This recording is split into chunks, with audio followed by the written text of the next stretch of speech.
Instagram is Stefs Rock Show. And we have a very special guest today, Danielle Gates of 90 Day Fiance. Thanks for coming by. Thank you for having me. I appreciate it. Totally. So those that aren't familiar, because I know I'm in the rock scene, but I am jumping into reality because I love reality. This is a really cool show. So you're usually in the States and you fall in love with someone in another country and you're talking and you're going over there and you have to get engaged and get back quickly. Can you tell me just how you met Johan? Like, how did that come about? So I was on vacation with my aunt and my cousin. We were in Dominican Republic at a resort. Um, I actually had reached out to one of my friends. This was like during COVID, and one of my friends was over there. I'd reached out to him to like take us shopping for Larimar, and there was still a curfew, so like he wouldn't have been able to help us and then get back to wherever he needed to be in time. So I was like, I really wanted to do this. Johan had given his phone number to my cousin to give to me because I had like seen him one night. He was dancing. He was really cute. I was just like, you're really cute, but he had a mask on. He didn't speak a word of English, so like that was that. I didn't think anything of it. So I'm like, you Okay. know what? I'm gonna text this kid and see if he knows someone or if like he knows because everybody knows somebody over there. So I messaged him and he's like, that's my day off. I'll take you with my cousin. And I was like, okay. I checked with my aunt and she's like, I guess. I was like, we need a copy of your ID to like make sure you're okay. And he sent me a copy of his ID right away. That's a good And so idea. yeah, I was very hesitant, but I was like, he also seemed so like simple, like not a bad bone in his body. Like he was so sweet and he did not ask me for anything or anything. So like a lot of hotel workers in Dominican Republic will always ask you for money. Like as soon as they realize you're a nice person or you tip them well, they'll keep coming back and keep coming back. I need a phone, I need this, I need that. That's like very customary. Wow. So he was not doing that. And so like I kind of was like, okay, I kind of trust this guy, whatever. And anyway, I just needed a ride to like go and get Larimar. He was clearly going to keep me safe. So, that was it. And then he was basically just like, you're going to be my wife. I was like, okay.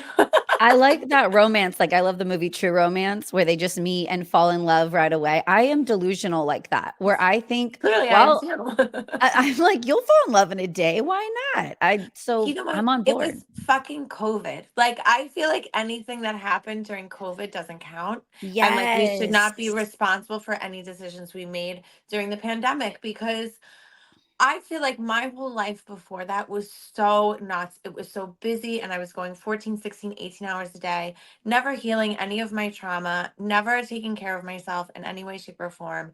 And as soon as the world stopped, it was just like whoosh.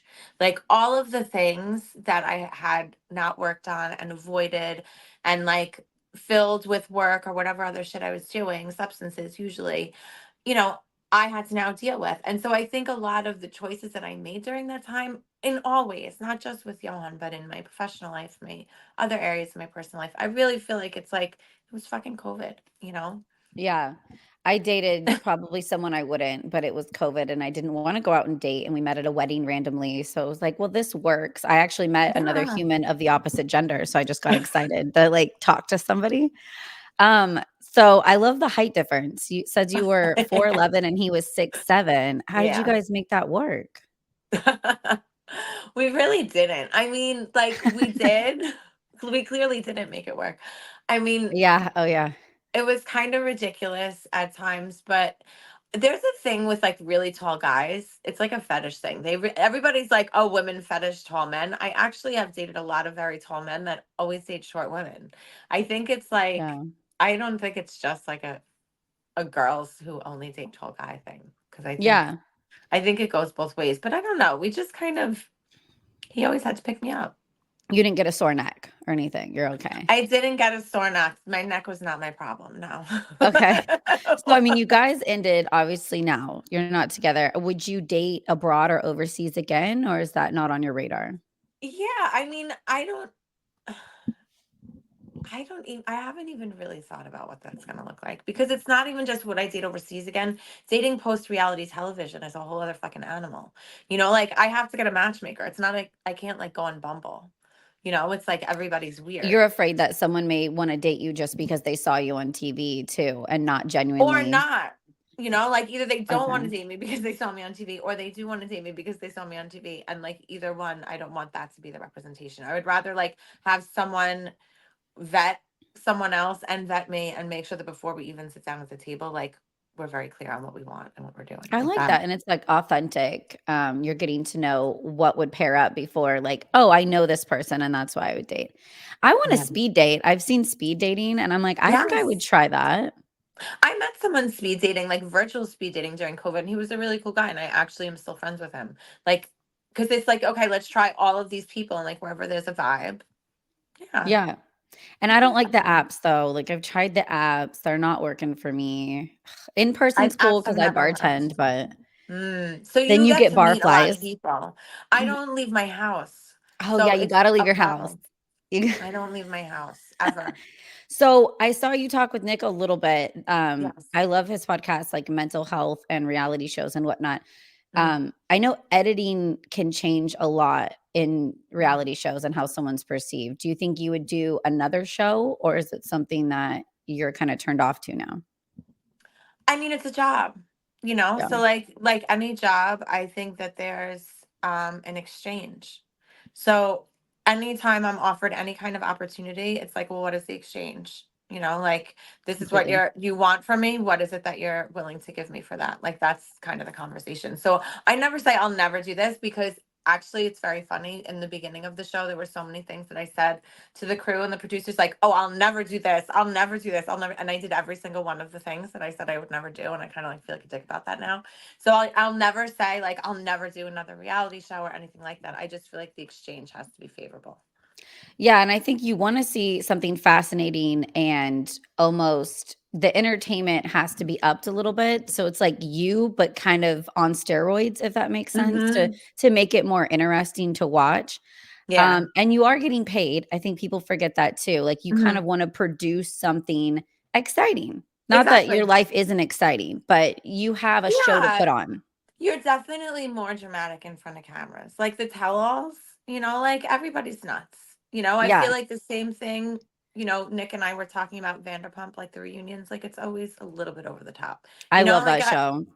oh my God, I'm It's good obsessed. though. It's fascinating. Such a good show. And I fell off for a little bit. I'll be honest, I fell off, and then for a couple years, and then Scandival happened, and I Yeah. jumped back on, and I'm like, "Oh, I wow. had never seen it. The first episode I saw was the Scandival reunion. No way." See, I Yes, lived and in it was LA, so I used to eat at the okay. restaurant a long time ago and, was a huge fan, but when Stassi left, she was my favorite. I kind of Hmm. jumped off the show, but yeah, Yeah. Scandival, oh my It gosh. was amazing. That it's just like I think there needs to be a college like doctoral program on That'd be just that interesting. whole. It was fascinating. Yeah, It and was studying the fascinating. friendship group and everybody, and then The what friend mental group and the disorders. reaction and the media and like the money. Like I just feel like the brand deals.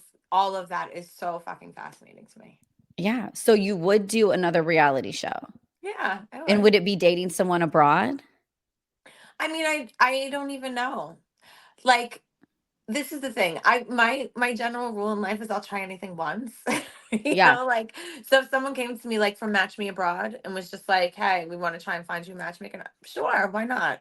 This may work, it may not, but it can't be worse than the other thing that I did. Like it can't Would you nothing I do can ever ever be worse, I don't think. would you do my favorite show? It's Love After Lockup, and you're dating someone that's locked up? Would you do that? Was I basically only date drug dealers and scammers anyway, so Me it wouldn't too. be much different from any other choices I made in my life. So like why not televise it?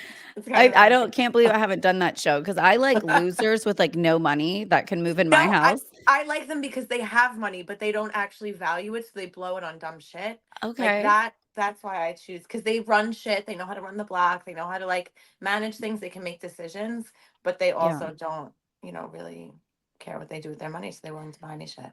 It's a high risk situation, though. It's like a gamble to date someone that maybe doesn't have a government job or, a good head on their shoulders. I don't know. I gotta change to good boys that are boring, though, soon because I'm getting old, and I don't know what I'm doing messing around with these young, exciting boys, I but know. you gotta be I the know. one for I've your chosen friends a to give life the of stories. celibacy. What's that? You're I always said you gotta sometimes be the fun one in the group to give your friends stories, because all my friends are married and, like, settled down. But what you said you might be celibate? Yeah, I said I've basically chosen a life of celibacy until I find someone that's like actually worth spending my energy on. I think that's a really good idea. I like I that. mean, I don't know if I yeah, could do it, but I like where your head's at. it's the hardest shit I've ever done in my life. I could go like 30 days and then I'm just gonna This is be at like, he's never hot and gonna he's get. not. But that's why I don't leave my house. See, I do all the things to make Okay. sure, because once I leave my house, it's over. Once I drink, Yeah. it's over. So like, as long as I stay in this bubble that I'm in, I'm gonna go out for swim week, and then that's it. That's the end of me. Yeah. So, I'm out all the time with work. And so unfortunately, and that no, has alcohol involved, and that's not a good combo for me. I'm yeah, just like, you're pretty, yeah. you're pretty. So, okay, update us now. Like, I love it. Looks like you're doing a lot of different product sales and stuff. What's going on in your life right now? So I'm kind of just using this time to expand my brand. This is the first time post teaching. Like while I was a high school teacher, that my business was always like a side gig, and like teaching was my main thing. But now that I haven't been in the classroom in a while, I'm done with the show. Like I'm really just building my business. And so retreats have always been a thing. We're kind of expanding to other places. We started an apparel line. We're bringing on a bunch of other products come June. Happening in my business. So that's kind of why I'm like staying locked up, because I'm focusing so much on my work, and I'm kind of taking advantage of the fact that I'm in front of so many people, to kind That's of a great continue to do the idea. work that I do. Yeah. That's the smart business-minded thing to do, like, now that you've had this opportunity to gain more popularity is to find something you're passionate about and then sell the product, so we'll Yeah. I tag mean, you so people can find out, thank what you. you're doing and selling. Are you in life insurance? Or is No. that just some Oh, okay, I was like, I got a bit about you talking about planning for the future and No, making sure you're set I up. got Mhm. tasked with taking care of my grandmother. So I'm that's Okay. how I ended up in Florida. And so I was kind of talking about why we need to pay attention to what we're saving for in life insurance. But no, I have a wellness lifestyle brand that I've had since 2018. I run retreats around the world. I run yoga teacher trainings. I have an online membership platform. And then we just launched an apparel line. I've had a skincare line, which is like kind of on hiatus. We're gonna bring that back soon. But there's been That's great. there's a lot of things. You're busy. You're a busy woman. Well, Very, and that's very really busy. nice of you to take care of your grandmother. That's a hard, selfless thing to do. I appreciate that. And it is hard, but it's part of the healing process. There's a lot of shit in my family that I feel like I needed to work on, and this is giving me the opportunity to do that. So it's like very much in alignment with what I do anyway. So I'm Yeah. grateful to have that the experience. Revisit, come back, work on your businesses. Well, thank Yeah. you so much, Danielle, for taking time out of your day and stopping by the podcast. And we look forward to watching you, and everyone go check out her pages and watch all the cool things she does. So, and hopefully we see you back on TV because you were very fascinating to watch. Thank you so much. I appreciate that.